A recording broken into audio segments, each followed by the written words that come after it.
안녕하세요. 오늘은 안경사들에게 있어서는 이제 공공의적인 이제 부동시 이야기를 좀 해볼까 합니다. 부동시의 고객들이 이제 안경원에 종종 오게 되는데 이제 그런 분들을 봤을 때 이제 안경사들이 사실 꺼려하는 게 사실일 겁니다.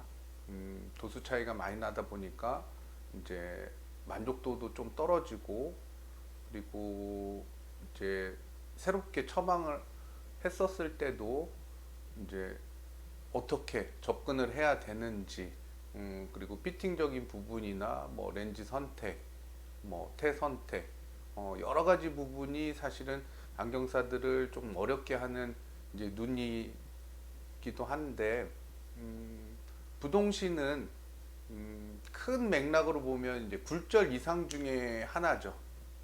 안경을 쓰는 목적이 첫 번째가 이제 잘 보이기 위해서 쓰는 거고, 이제 두 번째가 양안 균형을 맞춰서 쓰는 게 중요한 해서 쓰는 건데, 요 두 번째 이유, 균형을 맞추는 데 있어서 사실 굉장히 까다롭고 이제 만족도가 떨어지는 눈이 이제 부동시인 거죠. 그래서 이 이제 부동시를 바라보는 안경사의 관점은 사실 이제 좋지 않습니다. 그리고 아까 말했듯이 조금은 이제 피하려거나 아니면 기존 도수에서 크게 이제 바꾸지 않으려고 하는 게 이제 일반적인데, 그 부분들을 이제 한 세 번에 걸쳐서 이야기를 할까 하거든요. 그래서 오늘 첫 시간은 이제 부동시의 정의에 대한 것들을 이야기해 볼까 합니다.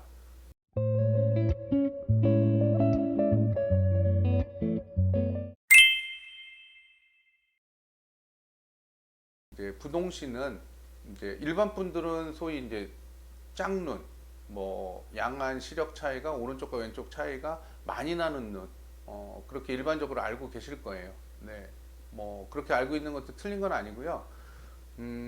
부동시의 정의는 책마다 조금 틀릴 수는 있지만 양안의 이 굴절력 차이가 2디옵터 이상 나는 눈을 이제 말합니다.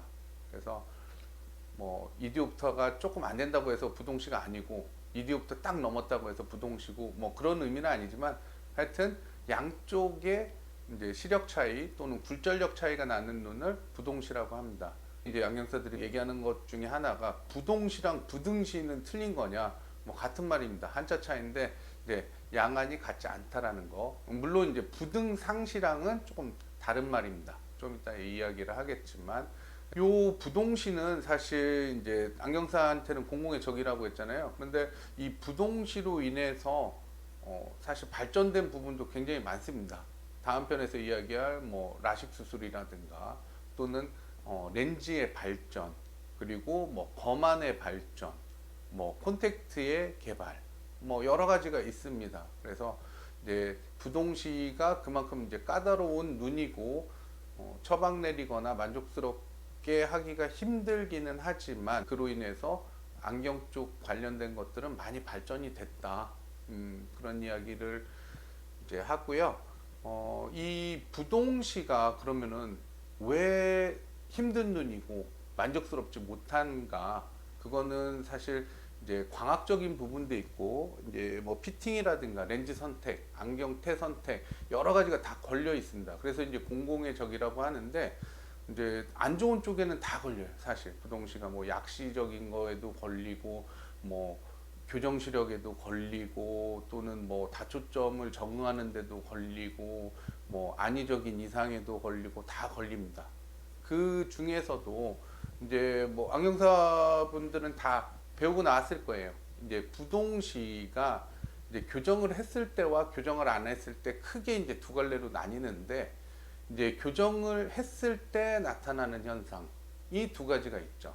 그게 뭐냐면 이제 부등상시라는 것과 이제 프리즘 효과라는 게 있습니다. 그래서 부등상시는 뭐냐?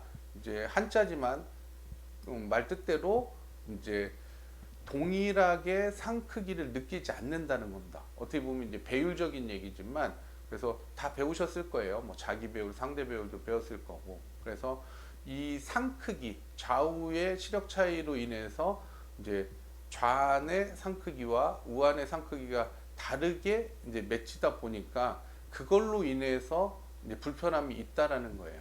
그런데 다행히 사람은 이제 좌우안에 각각 다른 크기의 상을 중간 크기로 보는 능력을 갖고 있습니다. 그걸 이제 중안이라고 하고 제3안이라고 하는데, 그래서 중간 크기를 보는데 이제 문제는 이 차이가 굉장히 크면, 이제 소위 말하는 3% 이상의 상 크기 차이가 나다 보면 일반적으로는 이제 두 눈을 함께 쓰기가 힘들어진다는 겁니다.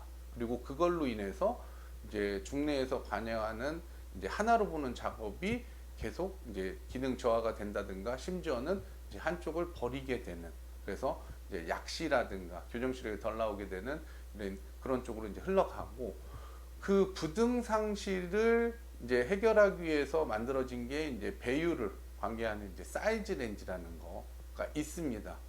일반 분들은 잘 모르겠지만 이제 안경사 분들은 한 번쯤은 들어보셨을 거예요. 이건 뭐냐? 이제 상 크기를 좀 좌우 밸런스를 맞추기 위해서 이제 전면 커브와 굴절률과 중심 두께, 예, 그것들을 인위적으로 조정을 해서 양쪽의 상 배율을 맞추는 렌즈를 말합니다. 물론 쉽지도 않고 비용도 많이 들어갑니다. 그러다 보니까 이제 이 부등상시에 대한 부분들을 해결하기 위해서는 사실 안경 렌즈로 하기보다는 이제 가장 이상적인 이제 콘택트 렌즈가 좋다고 하는 게 이제 이런 부분입니다.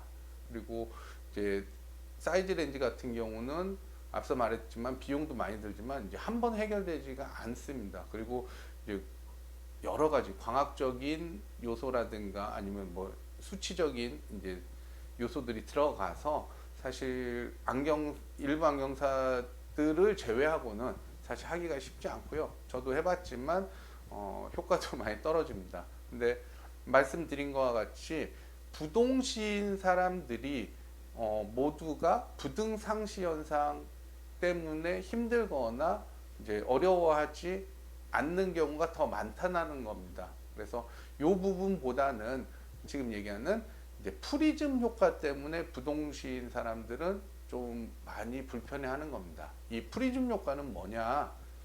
요거 뭐 간단하게 얘기하면 이쪽 눈과 이쪽 눈을 가지고 어떤 사물을 봤을 때 이제 높이라든가 아니면 좌우의 이제 거리감, 그런 것들이 비슷해야 되는데 그 차이로 인해서 이제 어렵게 이제 보는 게 불편해진다는 거예요. 쉽게 말하면 이 선상이 같은 선상으로 보여야 되는데 이렇게 보이는 게 같은 선상으로 보인다든가, 아니면 같은 선상에 있는 게 이렇게 보인다든가 하는 것 때문에 불편해집니다. 그래서 이걸로 인해서 이제 뭐 다초점을 쓰거나 아니면은 잘 맞춰진 이제 안경을 써도 부동시인 사람이 써도 이제 위화감이 이제 많이 느껴지거나 이거는 굉장히 좌우 쓰는 게 불편하다, 또는 좌우로 한꺼번에 쓰는 게 잘 안 된다 하는 것들이 사실은 요 프리즘 효과 때문에 불편해지게 됩니다. 물론 이 프리즘 효과도 이제 특수 처방으로 이제 줄일 수는 있어요. 안경사들 하면 다 들어봤던 이제 슬랩 오프라는 가공법이 있죠. 근시가 큰 쪽에 이제 베이스 업 가공을 해가지고 이제 처방을 하는 건데, 요건 역시 비용이 많이 들고 효과가 좀 떨어집니다. 쉽지 않죠. 그래서 이제 부동시인 요런 이제 현상들 중에 대표적인 게 요 교정을 해도 나타나는 부등상시와 프리즘 효과라는 거는 꼭 기억을 해 두시고요. 그럼 부동시를 교정을 안 하면 이제 약시로 될 가능성이 굉장히 많다는 거죠. 그래서 이제 부동시 종류는 크게 나누면 뭐 근시성, 원시성, 혼합성, 난시성, 이제 크게 네 가지로 나뉘지만 경우에 따라서 다 틀리긴 해요. 대표적으로 근시성 부동시 같은 경우는 사실 이제 교정 없이도 두 눈을 이제 불편은 있지만 두 눈을 이제 씀으로 인해서 약시로 갈 가능성이 이제 좀 낮다라는 거, 뭐 그런 것들은 있지만 부동시는 원초적으로 어렸을 때부터, 초기 때부터 잘 관리를 하시면 크게 문제가 없이 차이가 나더라도 쓸 수 있지만 그 시기를 놓치거나 아니면 방치하면 굉장히 이제 불편해지는 눈이 된다. 저 개인적으로 사실 이제 부동시 같은 경우는 조금 이제 장애를 갖고 있는 눈이라고 좀 생각을 해요. 왜냐면은 교정을 해도 불편함이 어느 정도는 남아 있다라는 거죠. 그래서 이 부동실을 해결하기 위해서 말한 대로 이제 라식이라든가 뭐 콘택트 렌즈, 뭐 안경 렌즈의 선택, 피팅, 뭐 여러 가지 요인들이 부동시라는 부분에 있어서 이제 발생할 수 있는, 그리고 우리가 시력 교정이라든가 아니면 뭔가 처방을 할 때 고려해야 될 부분들이 이제 다른 일반적인 눈보다는 좀 많고 조금 더 구체적이고 정확하게 이제 처방을 내리고 생각을 해야 된다라는 것을 말씀드리고 싶습니다. 그래서 다음 시간에는 이제 이런 것들을 조금 구체적으로 이야기하는 시간을 갖도록 하겠습니다.